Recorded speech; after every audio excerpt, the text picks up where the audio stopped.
Alors, comme le monde est très globalisé, c'est évident que je fais le contraire.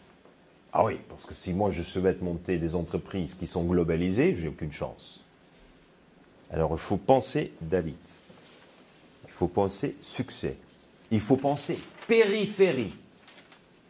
On ne va pas attaquer Berlin avant d'avoir quand même pris la Russie. C'est évident. C'est-à-dire que l'attaque contre les Allemands, c'est le dernier, c'est Berlin. C'est pour ça que je démarre toujours dans la périphérie. Comme un bon maquillard, le maquis se fait dans la périphérie. Parce que dans la périphérie, j'apprends la réaction des gros.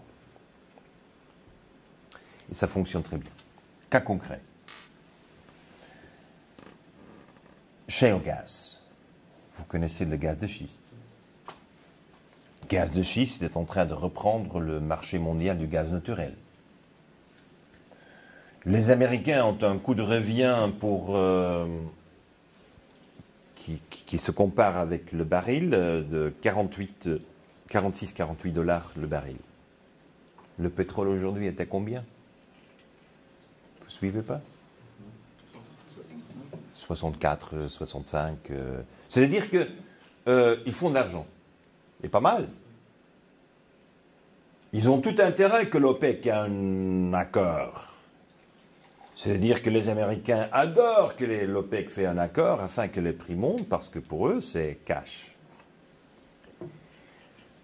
Le problème, c'est que les Pays-Bas et pas mal d'autres pays, l'Argentine, l'Indonésie, sont en chute libre de production du gaz naturel. Ils ont épuisé les gisements. Les ingénieurs, on est chez les ingénieurs, les ingénieurs géologues nous disent que la seule solution pour le gaz, c'est le gaz de schiste. C'est à ce moment-là que je mobilise mon réseau des scientifiques. J'ai 3000 scientifiques. Et je dis, c'est pas possible, il faut qu'on trouve la concurrence gaz de schiste avec un autre gaz. Alors, la réaction de tous les experts du marché est Günther, perds pas ton temps, s'il y aurait une autre solution, on l'aura déjà trouvé il y a des années, ne le faites pas. Non, je le fais. On fait fast forward 7 années. C'est aussi très biblique les 7 années. Après 7 années, nous sommes sur le point de lancer plusieurs grands projets qui vont faire la preuve que le gaz de schiste n'a aucun futur. Pourquoi? Parce que j'ai du gaz naturel qui ne s'épuisera jamais à 8 dollars le baril. Alors, ce sont les grands marchés du capitaux qui sont soit des fous, qu'ils continuent à financer à 48, ou qu'ils se mettent derrière. Et quelle est la solution? La solution est simple, c'est la fermentation, la gasification des algues de mer. Et pour ça, on a dû redéfinir l'agriculture. Parce qu'aujourd'hui, quand on parle du biogaz, on parle du maïs par hectare qu'on convertit en éthanol. C'est un peu la logique. Mais pour produire le biodiesel ou l'éthanol, c'est un procédé chimique qui est assez compliqué et le procédé est coûteux. Nous avons observé dans les eaux de mer la possibilité de cultiver les algues. Et quand vous prenez une couche de 3 mètres, plateforme, et vous laissez pousser sur cette plateforme sur 3 mètres de profondeur, on cultive 3D. 2D, c'est le maïs, 3D, c'est nous. Sur 1 hectare, quand même, vous avez 30 000 mètres cubes d'eau. Et dans les 30 000 mètres cubes d'eau, ça pèse quand même 30 000 tonnes, nous faisons 1000 tonnes d'algues par an. C'est 3%. C'est 10%. C'est assez facile de le faire, le calcul. Mais nous sommes capables de faire une production qui est immédiate, qui est simple, et on récupère la nature. Parce qu'une fois que vous avez des algues sur 3 mètres de profondeur, vous avez des poissons, vous avez des crustacés, vous avez des huîtres, vous avez tout. La vie recommence. C'est-à-dire que nous avons une proposition, je n'entre pas dans tous les détails, je le ferai quand je reviens, je vais vous montrer les photos. Mais comment nous sommes capables quand même d'avoir une production à un prix de revient de 8 et eux le font à 48. Moi je régénère la biodiversité dans les eaux de mer et eux détruisent les réserves d'eau. Alors, modèle d'affaires, je gagne. Il n'y a aucun politicien, quand j'ai fait la preuve sur quelques kilomètres carrés, qui va survivre politiquement, sauf qu'il est dans la poche des entreprises qui s'appellent Total, qui s'appellent Chevron, qui s'appellent Exxon. Alors Exxon fait la grande pub aujourd'hui avec les algues, mais c'est du greenwashing parfait. Parce qu'ils font avec les algues spirulines. Il faut quand même penser une seconde. Faire des algues spirulines, et vous en faites une énergie, c'est la nourriture. Alors il faut nourrir les gens, oui, ça, mais pas pour en faire de l'énergie. Et pas la présenter comme la solution du monde, parce qu'on ne peut pas. Alors nous sommes là avec Milton. Je vous donne quelques chiffres pour que vous êtes quand même des futurs ingénieurs. Avec 1000 tonnes, on fait une fermentation dans 12 chambres différentes, interconnectées. On fait une hydrolyse des algues avant que l'on commence la fermentation, parce que nous souhaitons augmenter l'incidence de l'hydrogène. Le gaz naturel, c'est CH4. Vous avez une productivité de CH4 plus élevée à condition que vous avez plus de H. C'est pour ça qu'il faut qu'on fasse l'hydrolyse avant, afin que tous les algues, toute cette biomasse est hydrolysée et bourrée d'hydrogène. Et c'est la raison pour laquelle nous sommes capables d'avoir avec 1000 tonnes, avec 1000 tonnes, on produit 585 mètres cubes de gaz par jour pour toujours. Le modèle d'affaires change toujours quand on a infini. Les calculs sont assez intéressants, hein, c'est infini. Alors si on a cet infini, bon voilà, le modèle d'affaires se finance. Le plateforme coûte 25 000 € par hectare, 2,5 millions par kilomètre carré. Et je présente le plan pour l'Argentine, c'est le premier pays qui m'a commandé l'étude. Avec 3200 km², on fournit la totalité de l'énergie de l'Argentine. La totalité. L'Argentine est un pays marin qui a territoire. Leurs territoires marins sont 3,3 millions de km². Alors j'ai besoin d'1%. C'est l'autosuffisance et je régénère la biodiversité. Et j'ai un sous-produit, parce que 2% est matière solide, une matière séchée, ce sont les engrais. J'ai les engrais que je vends avec une incidence de nitrogène qui est un peu le triple que vous avez dans les engrais synthétiques. Qu'est-ce qu'on utilise pour fabriquer les engrais synthétiques? Gaz naturel. On fait la combinaison des deux. Au point de vue d'effet de serre, c'est le seul carburant du monde qui est émission zéro. Alors, j'ai mobilisé les premiers 500 millions. On va faire un petit test, on va faire quelque chose. C'est un projet qui, soit vous restez dans le nucléaire, soit vous restez dans le gaz de schiste, soit vous restez dans le pétrole, soit vous restez avec les plaques solaires. Hein. Parce que même les plaques solaires ne savent pas concurrencer contre ça. Pourquoi? Parce que c'est systémique, c'est stratégique. C'est-à-dire qu'on répond à une nécessité de récupérer notre mer, nos océans. Il n'y a plus de crustacés, il n'y a plus de huîtres, il n'y a plus rien. On va régénérer la biodiversité. Et on fait avec ça du gaz. Et on élimine les engrais synthétiques. C'est la manière de travailler. Comment réagissent les gens devant ça? Total dit, c'est pas possible. C'est la seule réaction qu'ils peuvent me dire, c'est pas possible. Et à part Total? Et à part Total, Chevron disent que c'est pas possible. Mais le gouvernement indonésien, j'étais à Jakarta il y a 10 jours, l'Indonésie va faire la première centrale électrique avec 100 mégawatts avec les algues. 100 mégawatts. Ça coûte 33 millions d'euros. Je génère quand même par hectare 1 à 2 postes de travail. Vous savez ce que ça veut dire? 3200 km², il n'y a pas assez de gens qui vivent à la côte argentine pour le voir de faire. Alors moi, je suis obligé de parler avec des gens qui développent des robots, alors.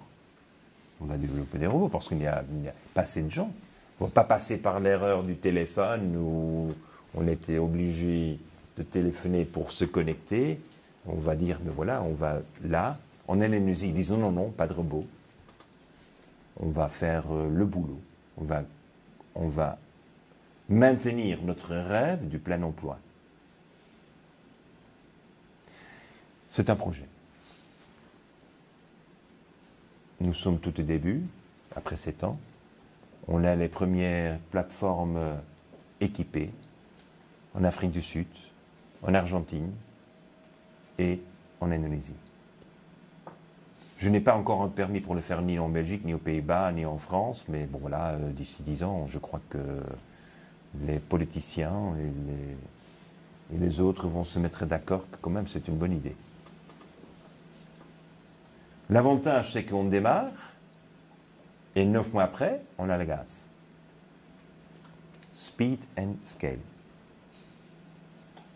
C'est typique pour le maquis. Hein. Vite. Et c'est ça ce qu'il faut faire.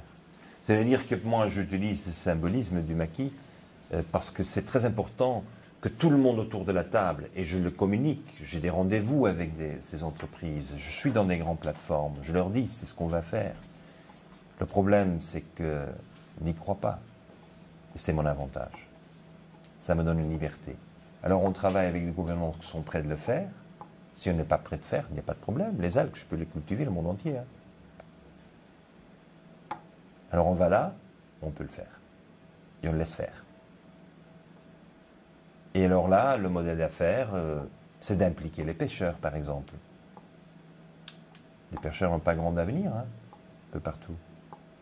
Et quand vous dites que sur ces terrains-là, sur ces espaces, sur ces territoires, vous allez augmenter la densité des poissons avec facteur 10, vous êtes populaire chez les pêcheurs. Hein. Parce que personne ne parle comme ça. Ils n'y croient plus. Mais heureusement, à l'île El Hierro, je l'ai fait. J'ai augmenté la densité, nous avons augmenté la densité des pêches autour de l'île El Hierro avec facteur 10. On l'a fait. C'est-à-dire que ne me dites pas que ce n'est pas possible, parce que je l'ai fait. C'est la raison de mon arrogance. Parce que je l'ai fait. Alors ne me dites pas que ce n'est pas possible, ne viens pas débattre avec moi. Si vous n'êtes pas d'accord, vous vous dites que j'ai certainement fait une erreur dans mon calcul. Allez à l'Hierro et allez débattre avec les pêcheurs. Pas avec moi. Je suis trop occupé en faisant des projets. Je n'ai pas besoin de ce divertissement. C'est un projet. Vous voulez plus de détails? Je suis ici pour vous. Mais ce sont des défis d'engineering extraordinaires. Hein. L'engineering le plus important dans ce projet, je ne sais pas comment ça se dit en français, buoyancy. C'est le flottement. Alors, tout l'engineering des plateformes, imaginez-vous, c'est quand même des kilomètres carrés. C'est comment maintenir cette île flottante, mais c'est une île qui flotte 3 mètres en dessous du niveau de la mer. Parce qu'une fois qu'on est dehors, avec un orage, un hurricane, vous êtes parti. Il faut apprendre ce que les pétroliers ont appris. Vous mettez la tête dehors, vous êtes là, pas de problème. Comme font les algues. Les algues ne mettent jamais la tête dehors, elles sont toujours là-dedans. Alors on fait un peu de biomimétisme là, on fait un peu d'échange d'expérience avec le secteur pétrolier, on apprend, mais tous les modèles mathématiques qu'on développe, c'est comment est-ce qu'on garde ce système flottant. Nous avons appris que si vous avez une plateforme de nectar, les courants le prennent avec. Vous faites des plateformes de 10 km², on ne le perd jamais. Alors, on apprend. Et nous sommes au début de l'apprentissage, et je suis certain d'ici 10 ans, on aura des plateformes totalement différentes de ce qu'on fait aujourd'hui. Et c'est ça l'innovation, la flexibilité, l'adaptabilité. Peut-être sur laquelle j'aimerais revenir. C'est un peu ce qui ressort de tout ça, on a vraiment envie de dire très rapidement, c'est trop beau pour être vrai, quoi. Exactement. Et comment est-ce que vous expliquez que, vous parlez du coup à un certain nombre de gens, que ça ne soit pas plus vrai que beau. Bien sûr, c'est mis en pratique dans un certain nombre de pays, mais comment est-ce que vous expliquez que plus les gens n'arrivent pas à l'admettre? Vous savez que le grand problème, c'est pas seulement l'ignorance de la technologie. Aujourd'hui, si je demande des experts du biogaz, comment vous fabriquez le biogaz, ils ont encore des fermentateurs avec 1 ou 2 chambres. Je ne comprends pas. La vache, elle retire beaucoup plus de la nourriture parce qu'elle a 4 estomacs. Elle sait quand même digérer beaucoup plus et mieux parce qu'elle a plusieurs chambres. C'est là où elle est née l'idée. Comment est-il possible quand dans le biogaz, on le fait avec 1 ou 2 chambres? Alors tout d'un coup, on a mis des chimistes là-dessus et des chimistes qui ont trouvé les différentes phases de la production du biogaz, dont la méthagénisation est seulement la dernière. Et alors, où on oublie l'hydrolyse, et on fait l'hydrolyse sans oxygène, sans eau, alors vous n'avez pas l'hydrogène. Alors, tout d'un coup, on se rend compte qu'il y a quelqu'un qui n'a pas bien pensé. Alors, bien entendu, les experts ne le connaissent pas, n'ont jamais vu. Alors, on fabrique, la première chose qu'on fait en Indonésie, en Afrique du Sud, en Argentine, on met en œuvre un digesteur, un fermentateur avec 12 chambres, parce qu'ils peuvent mettre les choses là-dedans et voir de l'autre côté que c'est. Parce que quand on regarde les chiffres qu'on montre, ils disent c'est pas possible. Ah oui, c'est pas possible avec un fermentateur avec 2 chambres. Mais avec 12 chambres et avec la pré-production, la pré-hydrolysation, vous êtes capable de faire. Et c'est ça un de nos défis, parce qu'il y a tant de vaches sacrées où c'est comme ça, et les experts ont leurs opinions. Et comme aujourd'hui, tout est avec des peer groups, tout est avec les gens qui sont dans le même... Alors c'est fort difficile d'accepter des révolutions. Et c'est ça ce qui est un de nos problèmes en Europe, aux États-Unis. En Asie, on n'a pas ce problème-là. Alors c'est nous nous croyons trop savants. Ça, c'est un défi. Deuxièmement, n'oublions pas qu'il y a des intérêts que ça ne fonctionne pas. Alors, c'est très bien. C'est pour ça que là, on va là où les gens sont prêts de faire le voyage et voir sur le terrain.